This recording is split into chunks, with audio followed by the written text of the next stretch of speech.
Hello दोस्तों।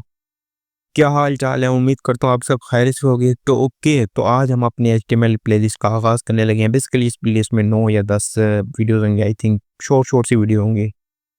Playlist बनाने का मकसद ये था कि ताकि ना जब हम पढ़ रहे होते हैं ना, तो मेन जो इशू आता है ना, इतनी लंबी वीडियोस होती हैं, तो हम उसको ना पार्ट्स में डिवाइड करके नहीं पढ़ते। बेसिकली जब हम शुरू करते हैं, घंटे की वीडियो एक साथ देख ली, चलो ख़त्म। फिर वो ना समझने में और प्रैक्टिस करने में ना काफ़ी मुश्किल हो जाती है। तो बेसिकली HTML का आगाज़ करने लगे हैं। इसमें 9 पार्ट्स होंगे। एवरी पार्ट्स में ना आपको थ्योरी वाला पार्ट्स भी समझाया जाएगा। बेसिक और एडवांस दोनों चीज़ें साथ-साथ लेकर चलेंगे, और साथ ही हम कवर कर रहे होंगे इसके प्रैक्टिस क्वेश्चंस। आपको मैं हर एक्सरसाइज के बाद एक प्रैक्टिस एक्सरसाइज भी दिया करूँगा, जिसमें आप सीख सकेंगे कि किस तरह से जो हमने आज समझा है उसको इम्प्लीमेंट करते हैं, क्योंकि प्रैक्टिस जो है ना वो सबसे इम्पोर्टेंट चीज़ है। ओके, बिना टाइम वेस्ट किए अब हम मूव करते हैं अपने पार्ट 1 की तरफ। ओके, तो पार्ट 1 में आज हमने ये पढ़ेंगे इंट्रोडक्शंस टू HTML। लेकिन इस पर मूव करने से पहले ना हमें HTML एक है हाइपरटेक्स्ट मार्कअप लैंग्वेज। उसका ना कोड लिखने से मतलब उसका ना कोड हम किसी जगह पर लिखेंगे, उसको रन करेंगे और ब्राउज़र पे हमें आउटपुट मिलेगा। इस चीज़ के लिए ना किसी कोड एडिटर की ज़रूरत होती है, जहाँ पर हम क्या करते हैं, अपना कोड लिख सकते हैं।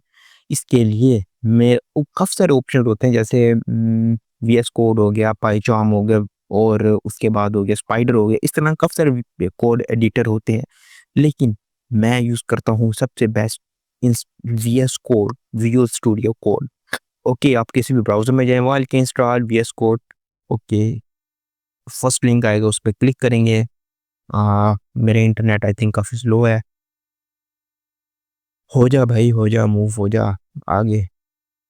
ओके, कोई बात नहीं। उतनी देर में ना हम क्या कर सकते हैं, उतनी देर में ना हम कुछ नहीं कर सकते अभी। चलो ओपन होने दो, बस होने लगा ओपन। ओके, शुक्रिया भाई, ओपन हो जा। ओके, तो आप किसी ब्राउज़र में जाके लिखेंगे installation VS code. First link पे क्लिक करने के बाद आपके पास कुछ इस तरह का इंटरफेस आया होगा। मैं इस वक्त लिनक्स यूज़ कर रहा हूँ। ज़्यादातर यूज़र्स जो होते हैं वो विंडोज़ यूज़ करते हैं। ये विंडोज़ का ऑप्शन आपने यहाँ पर क्लिक करना है बेसिकली। तो इसके बाद हमारी एक बेसिकली डाउनलोडिंग स्टार्ट हो जाएगी, और यहाँ पर VS कोड की जो वेबसाइट्स है वो हमें बता देगी कि आपकी डाउनलोडिंग जो है वो स्टार्ट हो चुकी है। Thanks for downloading VS code. Control J, अगर आप क्रोम यूज़ कर रहे हैं तो कंट्रोल जे है, वरना आई थिंक यहाँ से भी हो जाता है। ओके, तो मेरे पास ऑलरेडी इंस्टॉल्ड है। बस आगे इतना मतलब बेसिक स्टेप्स ही हैं। जैसे नहीं, ये देखो मेरी इंस्टॉलेशन जो है वो स्टार्ट होने लग गई है। मेरे पास पहले से इंस्टॉल्ड है, तो मैं नहीं कर रहा इसको अगेन। इसके बाद करना है कि इंस्टॉलेशन कंप्लीट होने के बाद जैसे भी कोई ऐसे इसको फ़ोल्डर में ओपन करेंगे, वैसे डबल क्लिक करेंगे तो इंस्टॉलेशन का ऑप्शन मांगेगा, नेक्स्ट नेक्स्ट नेक्स्ट करते जाओ। तो हमारे पास VS कोड इंस्टॉल हो जाएगा सक्सेसफुली। इतना मुश्किल नहीं है। ओके, तो इस तरह का ना हमारे पास आइकॉन नज़र आएगा। ओके, इस पर मूव करने से पहले हमने क्या करना है, हमें अपने सिस्टम के अंदर किसी भी डायरेक्टरी के अंदर एक फ़ोल्डर क्रिएट कर लेना है, और उसका कोई भी नाम दे देना है, लिटरली कोई भी नाम दे देना है। अच्छा, अब इसको ना इस जो हमारे फाइल है, इसको अपने कोड एडिटर VS कोड के अंदर चलाने के लिए इसके 2 मेथड हो सकते हैं। आप यहाँ से भी कर सकते हैं। इस पे राइट क्लिक करें, यहाँ ओपन का ऑप्शन आएगा और ओपन विथ का ऑप्शन आएगा, और यहाँ से हम अपना कोड एडिटर का ऑप्शन नज़र आने लग गया VS कोड। इसको सिलेक्ट करके ओपन पे क्लिक करेंगे, तो हमारा VS कोड जो है वो ओपन हो जाएगा सक्सेसफुली। हमारी हमने जो डायरेक्टरी बनाई हुई थी HTML, ये हमारे फ़ोल्डर का नाम था जो अभी-अभी हमने क्रिएट किया है। ओके, एक ये मेथड होता है, एक ये मेथड होता है। आप डायरेक्टली VS कोड को ओपन करें, ये 3 डॉट्स पे क्लिक करें, नहीं यहाँ से नहीं, सॉरी, ये फाइल पे ऑप्शन क्लिक करें, यहाँ से अपना ओपन फ़ोल्डर का ऑप्शन दबाएँ, और यहाँ से अपनी डायरेक्टरी सिलेक्ट कर लें। ठीक है, विंडोज़, लिनक्स, उबंटू, मैक सब में यही ऑप्शन रहता है ऑलमोस्ट। ओके, यहाँ पर मैं बेसिकली आपने ये नहीं लिखना cil.txt, ये मैं आपको समझाने के लिए कर रहा हूँ। ओके, तो आज हम पढ़ रहे हैं, आज हमारा फर्स्ट पार्ट है, को आज हम पढ़ेंगे इंट्रोडक्शन टू HTML। HTML होता क्या है? वैसे HTML stand for hypertext markup language. HTML क्या होता है, वेब पेज बनाने में इसका क्या रोल है, ब्राउज़र HTML को कैसे रीड करता है, ये आज का हमारा थियोरेटिकल पार्ट्स है। जिसके लिए यहाँ पर मैंने फाइल और टेक्स्ट कर दिया है। इसको थोड़ा सा जूम कर लेते हैं। यहाँ से दबाएंगे तो ये जो हमारा साइड बार है, ओपन और क्लोज हो सकता है इजीली। ओके, तो आपने भी ये फाइल डॉट टेक्स्ट अभी नहीं क्रिएट करनी, ये आपको मैं समझाने के पर्पस के लिए समझा रहा हूँ। तो आज का हमारा जो एचटीएमएल का फॉर्म होता है hyper text markup language. HTML होता क्या है बेसिकली, वेब स्ट्रक्चर बनाने वाली लैंग्वेज। फॉर एग्जांपल इसका मतलब क्या है, web structure, web page structure बनाने वाली लैंग्वेज। फॉर एग्जांपल एचटीएमएल को आप ऐसे समझें कि एचटीएमएल जो है वो ना एक, आपने कोई घर बनाना है, उस घर का ना एक पहले ब्लूप्रिंट निकलता है कि इस तरह का डिजाइन होगा। तो एचटीएमएल सिमिलर इस तरह का काम करता है। और उसके बाद होती है सीएस और उसके बाद होती है जेएस। इसकी एग्जांपल एक और भी समझ सकते हैं इस तरह से, लाइक एक स्केलेटन है इंसान का, वो क्या एक एचटीएमएल का किरदार अदा कर रहा है कि स्केलेटन ढांचा है बेसिकली, एक स्ट्रक्चर्ड है हमारे पास, ठीक है। और उसके बाद सीएसएस और जेएस, जेएस जेएस क्या होती है, एक जावास्क्रिप्ट लैंग्वेज है, ठीक है। ये अभी हम बाद में डिस्कस करेंगे सीएसएस और जेएस को एचटीएमएल कवर होने के बाद। ओके, तो बेसिकली अभी एचटीएमएल को होता है कि ढांचा होता है, फिर ये सीएसएस क्या होती है ये भी बाद में कवर करेंगे। ओवरऑल भी मैं थोड़ा सा बता देता हूँ आपको कि ना ये स्टाइलिंग के लिए यूज होती है कि डिजाइन वगैरह। इसको जेएस होती है एक प्रोग्रामिंग लैंग्वेज फंक्शनैलिटीज ऐड करने के लिए। ओके, आज हम जो है वो एचटीएमएल पे बात कर रहे हैं। ओके, तो अब हमारा ना मेन पार्ट शुरू होता है, मेन पार्ट जो है ना वो शुरू होता है। ओके, आपको ये वाले जो आइकन नजर आ रहा है, इस पे जब माउस लेकर जाएंगे यहाँ पर ऑप्शन आएगा न्यू फाइल, आपने इस पर क्लिक करना है। यहाँ पर आप लिटरली कुछ भी नाम दे सकते हैं, कुछ भी नाम दे सकते हैं, लेकिन मैं इसको लिख रहा हूँ इंडेक्स। फिर इंडेक्स से लिखने के बाद यहाँ पर डॉट लगाना जरूरी है। थोड़ा सा जूम कर देता हूँ। इंडेक्स लिखने के बाद यहाँ डॉट लगाना जरूरी है। फिर आपने लिखना है HTML। जैसे ही HTML लिखेंगे तो यहाँ पर ना एक आइकॉन नजर आ जाएगा, ठीक है। और उसके बाद हमें इंटर दबाना है, इंटर। ओके, तो हमारी एक HTML की फाइल क्रिएट हो चुकी है। इसमें हम जो भी लिखेंगे इसको हमारा ब्राउजर समझ सकेगा बेसिकली, ठीक है ना। ओके, तो ये ना HTML है क्या, एक क्लाइंट साइड पर चलने वाली लैंग्वेज है। ओके, तो इस यहाँ पर ना हम एक और चीज करेंगे। यहाँ पर आपने बताऊँ क्या करना है, आपने शिफ्ट दबाना है और ये 1 का बटन दबाना है। तो आपके पास ये एमिट एब्रिविएशन वाला ऑप्शन हो जाएगा। आप इस पे जब क्लिक करेंगे तो ये हमारे पास एक इस तरह का कुछ कोड लिख कर आ जाएगा, 11 लाइन होगा। इसको बोलते हैं बेसिकली बॉयलर प्लेट। ओके, यहाँ पर एक ऑप्शन होता है गो लाइव का, आपके पास ये अवेलेबल नहीं होगा। इसके लिए आपने ये करना है, यहाँ पर एक एक्सटेंशन का ऑप्शन होता है। First, second, third, fourth, fifth, six number पे, ऊपर से टॉप से 6 नंबर पे हमारे पास ये एक्सटेंशंस का ऑप्शन आ जाता है। इस पे क्लिक करना है आप, और यहाँ पे सर्च में आपने लिखना है लाइव सर्वर और आपने इंटर क्लिक करना है। ओके, तो इंटरनेट काफी ज्यादा स्लो चल रहा है। ओके, अच्छा, उतनी देर में जब तक ये हो रहा है, इस वक्त ये लोड हो रहा है, उतनी देर में मैं आपको ये चीजें समझा देता हूँ कुछ HTML की। ओके, तो हमारी एक्सटेंशंस जो है वो हमारे पास लोड हो चुकी हैं। एक्सटेंशंस में आपने जाके लिखना है लाइव सर्वर, ये फर्स्ट वाले इस पे जा क्लिक करना है। यहाँ पर मेरे पास अभी इंस्टॉल है। यहाँ पर आपके पास ऑप्शन आएगा इंस्टॉल का, आप उस पर क्लिक करेंगे, आपसे इजाज़त मांगेगा। ओके, आपने क्लिक करना है तो आपके पास भी इस तरह का कुछ ऑप्शन नज़र आ जाए गो लाइव का। तो और सर जूम कर दो, ये रहा। इस तरह का ना आपके पास एक ऑप्शन नज़र आ जाएगा गो लाइव का। जूम इन और जूम आउट कर सकते हैं आप, कंट्रोल और प्लस का आइकन दबाएंगे तो जूम हो जाएगा, कंट्रोल माइनस दबाएंगे तो जूम आउट हो जाएगा। ओके, हम यहाँ पर लिख सकते हैं, ये हमारा ना एक बेसिक HTML का स्ट्रक्चर्ड कोड आ गया है। ओके, इसमें हम अभी लिख सकते हैं हेलो वर्ल्ड। नहीं, हम हेलो वर्ल्ड नहीं लिखते, हर कोई यही लिखता है। हम लिखते हैं माई नेम इज, कुछ भी लिख सकते हैं। ओके, अब हम यहाँ पर गो लाइव पर क्लिक करेंगे। आप देख सकते हैं यहाँ पर हमारे पास वो रनिंग में आ चुका है ऑप्शंस।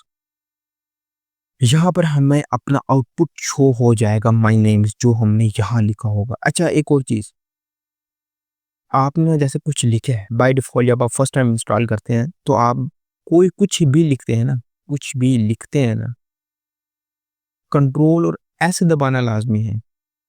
कंट्रोल प्लस एस दबाना लाजमी है। इससे क्या होता है, हम जो भी लिखते हैं ना वो सेव हो जाता है, फिर हमें यहाँ पर कुछ आउटपुट में कुछ शो होता है। आई थिंक ये रहा। ओके, तो अब इस चीज को बचने के लिए ना हम एक और चीज भी कर सकते हैं। क्या मतलब, हम अगर हमें लाइक काफ़ी लाइन्स ऑफ कोड बाद में लिखते हैं, हम कुछ भी लिखेंगे ना, अब हम बार-बार कंट्रोल एस दबा के सेव करेंगे, फिर आउटपुट में जाके देखेंगे हमारा आउटपुट शो हो रहा होगा।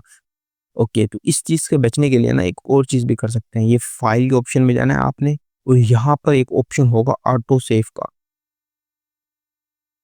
ओके, नो फाइल्स, अबे डैम ब्रो। ओके, यहाँ फाइल में जाएँगे तो यहाँ एक ऑप्शन होगा ऑटो सेव का। इसको ना ऐसे क्लिक करेंगे तो ऐसे टिक सा आ जाएगा। इसका ये फ़ायदा होगा, आप जो भी कुछ लिखेंगे ना वो ऑटोमैटिकली सेव होता रहेगा। हमें ज़रूरत नहीं है कि हम एक लफ्ज़ लिखें, जैसे हमने एफ लिखा फिर कंट्रोल एस दबाएँ फिर सेव होगा, फिर जाकर आउटपुट में वो हमारा शो होगा। अगर आप कंट्रोल एस नहीं दबाते तो हमारे पास वो शो नहीं होगा। तो इससे बचने के लिए ऑटो सेव का ऑप्शन वीएस कोड देता है, तो हम मतलब कि अब कुछ भी लिखेंगे वो ऑटोमैटिकली सेव होता रहेगा और हम वहाँ जाके बस देख सकते हैं। ओके, ये हमारा था आज का बेसिक स्ट्रक्चर्ड। इसमें जो चीज़ें हैं ना, वो हम समझने की कोशिश करते हैं। सबसे पहले HTML language, HTML lang is equals to EN लिखा हुआ, इसका मतलब है कि एचटीएमएल जो लैंग्वेज इंग्लिश यूज कर रहा है। हेड, हेड जो है ना, इसके अंदर वो चीज़ आती है जो मेटा डाटा बेसिकली आता है, जो ना एसईओ के लिए इंपॉर्टेंट होता है। फॉर एग्जांपल यहाँ पर देखो क्या लिखा हुआ है हमारे पास। ओके, यहाँ पर देखो हमारे पास क्या लिखा हुआ है, हमारे पास लिखा हुआ है डॉक्यूमेंट, जो कि यहाँ लिखा हुआ है टाइटल में। हम यहाँ लिख सकते हैं फर्स्ट एचटीएमएल पेज, तो हमारे पास वो चाहिए। मतलब ये ना जो ये वाली जो चीज़ होती है ना, मेटा हेड के अंदर जो भी चीज़ लिखते हैं, इसका मतलब ये ना एसईओ के लिए इंपॉर्टेंट होती है। ठीक है, मतलब कि मेटा डाटा यहाँ पर बेसिकली देता है। अब आता है बॉडी, बॉडी के अंदर हम हर वो चीज़ लिखते हैं जो हमें बनानी होती है, जो हमें क्रिएट करनी। बेसिकली बॉडी टैग के अंदर इसको बेसिकली बोलते हैं टैग्स। जो भी चीज़ इस तरह से लिखी जाती है ना, इनके अंदर इसने ऑटोमेटिकली इंपोर्ट कर लिया, हमें ज़रूरत नहीं इसकी। इसको इन दो को जो भी चीज़ इन दो ब्रैकेट्स के अंदर लिखी जाती है, इन्हें बोलते हैं टैग्स। ये क्या है, एक बॉडी टैग है, बॉडी टैग। ठीक है ना, क्योंकि इसके इर्द गिर्द क्या है, ये एक ब्रैकेट से लगी हुई है। ठीक है, ओपनिंग ब्रैकेट इसे बोलते हैं और इसे बोलते हैं क्लोजिंग, जिसके अंदर स्लैश आ जाती है। ओके, ओपनिंग टैग और क्लोजिंग टैग बोलते हैं इसे। ठीक है, बॉडी टैग के अंदर हर वो चीज़ आती है जो हमें आउटपुट में शो करवानी होती है। हमारा मेन कंटेंट यहाँ पर आता है, इस बॉडी के हमारा मेन कंटेंट आता है ओवरऑल। नेक्स्ट, अब हम मूव करते हैं कि एचटीएमएल को ब्राउज़र किस तरह से रीड करता है। यहाँ ब्राउज़र है ना, इसमें मतलब किस तरह से रीड करता है। अगर हम ये राइट क्लिक करें, यहाँ पर एक ऑप्शन आता है इंस्पेक्ट का, इस पे क्लिक करेंगे तो हमारे पास कुछ इस तरह से शो होगा। आप यहाँ देखो, ये जो कोड है ना, जो हमने यहाँ लिखा था वीएस कोड के अंदर, ये सेम टू सेम यहाँ पर हमें शो हो रहा है। बेसिकली जो ब्राउज़र ये किस तरह से हमारे जो वो है एचटीएमएल कंटेंट है उसको किस तरह से लोड करता है। बेसिकली ये क्या करते हैं, लोड करते हैं। सबसे पहले जो हमने लिखा ना, हमने यहाँ पर जो भी लिखा, ब्राउज़र उसको लोड करेगा। पार्स मतलब इसको समझेगा ब्राउज़र कि भाई तुमने एक एचटीएमएल कंटेंट के अंदर क्या-क्या लिखा है, वो उसको समझने की कोशिश करेगा। क्या टैग यूज़ किया, क्या लफ्ज़ लिखा है, क्या कीवर्ड लिखे हैं। ठीक है, उसके बाद होता है डोम बनाता है। डोम स्टैंड फॉर होता है डॉक्यूमेंट ऑब्जेक्ट मॉडल, मतलब लाइक एक ट्री स्ट्रक्चर होता है। जैसे कि हो गया, जैसे कि डोम समझने की कोशिश करो। सबसे पहले अगर डोम के अंदर क्या है, DOM stand for document object model. सबसे पहले वो हेड को समझेगा। हेड के बाद क्या आता है, बॉडी। बॉडी के बाद क्या आता है, एक कुछ लिखा हुआ है कंटेंट। तो पहले वो क्या करेगा, हेड फिर बॉडी फिर कंटेंट पर आएगा बेसिकली इस तरह से। अभी इसमें मतलब कि इतनी तवज्जो देने की ज़रूरत नहीं है हमें, इसको हम बाद में भी इसको हम समझेंगे। ठीक है, फिर उसके बाद हमारे पास वो क्या करता है, रेंडर्ड करता है। हमारा आउटपुट हमें शो दिखाता है कि भाई तुमने क्या लिखा हो, तुमने लिखा हुआ है मेन कंटेंट। नेक्स्ट, बिना एचटीएमएल के कोई भी वेबसाइट एग्जिस्ट नहीं करती। ठीक है ना, फॉर एग्जाम्पल कुछ भी ले लो, हम ले लेते हैं, चलो ये ले लेते हैं। देखो इसमें भी एचटीएमएल ही हमें शो हो रही है सारी की सारी। ये देखो हेड, हेड के अंदर क्या है, न्यू टैब है, स्टाइल है। स्टाइल बेसिकली उसमें सीएसएस में यूज होता है। ये हमारे बॉडी टैग्स आ रहे, और वेबसाइट्स के अंदर भी ना हमारे पास एचटीएमएल ही यूज हो रही होती है। नेक्स्ट, आज का जो हमारा जो मेन टॉपिक था वो ऑलमोस्ट कवर हो चुका है। एक मरतबा दोबारा से हम देख लेते हैं उन टॉपिक्स को, कुछ रह तो नहीं गया। ओके, हमने पढ़ लिया एचटीएमएल का फुल फॉर्म क्या होता है, वेब पेजेस बनाने का यूज़ होता है, इसमें क्या रोल होता है कि हम इसमें बता सकते हैं कि कौन सी चीज़ कहाँ पर आएगी, हमारे एचटीएमएल टैग फॉर्मेटिंग वगैरह। कैसे रीड करता है ब्राउज़र, वही पहले सबसे पहले लोड करता है, फिर उसको समझता है, फिर डोम के ज़रिए हमारे जो टैग्स हैं उनको रेंडर्ड करवाता है, उसको आउटपुट में शो करवाता है। प्रैक्टिस के लिए अभी हमने ये भी समझ लिया कि एक एचटीएमएल फाइल हमने क्रिएट की। फाइल क्रिएट करने का क्या तरीका था, शिफ्ट और 1 को दबाओ, एक फाइल क्रिएट हो गई और इंटर दबाओ, हमारे पास एक बॉयलर प्लेट आ गया है हमारे पास। ओके, और हमने एक हेलो वर्ल्ड का नहीं प्रिंट करवाया है, मतलब इस बॉडी टैग के अंदर हम लिटरली कुछ भी लिख सकते हैं, कोई एरर कोई इशू भी नहीं आएगा, कुछ भी रैंडमली कुछ भी लिख दो, it's okay okay. Okay, R3 control R, अगर कोई कभी कभी शो ना हो तो कंट्रोल आर दबा देना, और याद रहे आपने ना ये ऑटो सेव वाला ऑप्शन है ये इनेबल लाजमी क्या हो। तो दोस्तों ये थी आज हमारी पहली मतलब कि पार्ट 1। नेक्स्ट पार्ट में हम इससे और थोड़ी सी टैग्स के बारे में चीज़ें पढ़ रहे होंगे। ओके, मिलते हैं नेक्स्ट वीडियो के अंदर।